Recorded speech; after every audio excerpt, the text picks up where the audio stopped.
na iwasa ni ngauna ni wakatawa na mataka vinaka ninda. Wanu ni vinaka levo. Ringo mi ratal tinga e kio ne ulu tangati kona veitawa se mosi ndina. Tangini alanga o kerea me umbau uilika, veitawa sei mosi a rulu budikena. Ta kosa to tolo mate e na keira o maliwa mositi au na veitawa sei ni o tawa lenandina.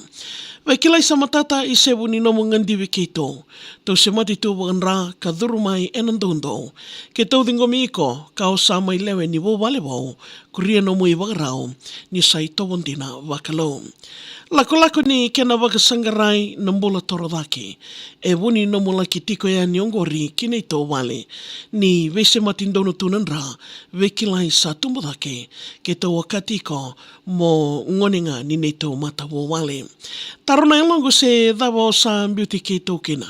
Ni o akata le ni wo wale se mo kena matene dewa. Ko ulu matua vera tauna tadimu e leo lima wadi seba wati mbola kivei isa ko sama waundina. Rosanga bolo kalimanga na embaki ni no mutumbo. No muyau na matandrendrende ken tekevu na no musodo. Ko i wala malua raua kilana no mui tumbo ratou i tobo vina ka taudako na te dimo e na wukumu.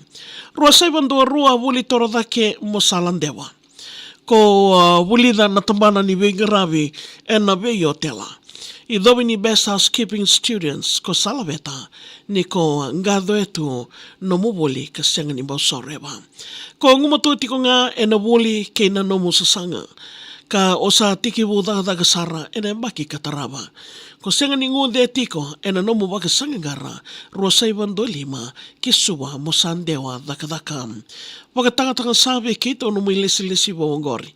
Sana oti na vei wali ke na vindende waki e na vei mbongi. Sombo nandomo i a wuchikaki. Sana sengatale ni ngai rungodi. Ni nomu nanda kongori tawalengo de yekila ni sayoti.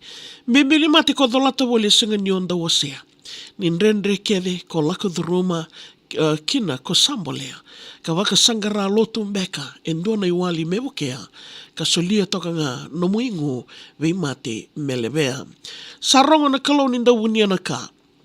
Ni nona i tubu ai sanda woti tunga. Sa reida na no mo wutungu ke na mate koya. Ka sa kadibiko mo wakadengu mo sa lesu ki wua. Singa ni vekadi vongori e na nrendre mingwila dhabi. Tuku mata ninda woi veki mami no vevekani.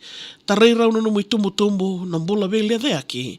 Isa ortau na te diemo, ortau sa mate e na tangi. Ira keda na wakanda tau e raluwodi ka tangi aso se dhabambeka sa ruita tolo kina no mulako. O ira no mo itokani wagadagdaka ra wagatataro sombo lewati sa mode ngalu e na nona indabondabo. Vembolo langi kiwua endona seni kautali. Seni rosi ki malawai maingau no mo iawo tundei. Nongu tangi lo tawalengo isa mene ado tukiwei ni o vidia una musi ni nonda ruwei tawasi. Ke mo itala no tawalengo ke reme sana maitini. Emi liliwiwa ngona tawalemu ko na ndau wakasakiti. Au na tungana tu e alongo na nomo i wakarau osiwi ke mo serikali me veka dauni ngau me na ke mo indiwi. Ya veka mni na ndobo de tiko mai na singa vinaka ni kua na serikali namaki e na nonda rui wasa ni ngau na ni wakatawa e na mataka vinaka ni ndai. Wala na nomo serikali ngai o waka o tamai. Nomo salni kai kamuraki na video fam en mataka vinaka ni kua. Rautalani na ngai rongoda taleani en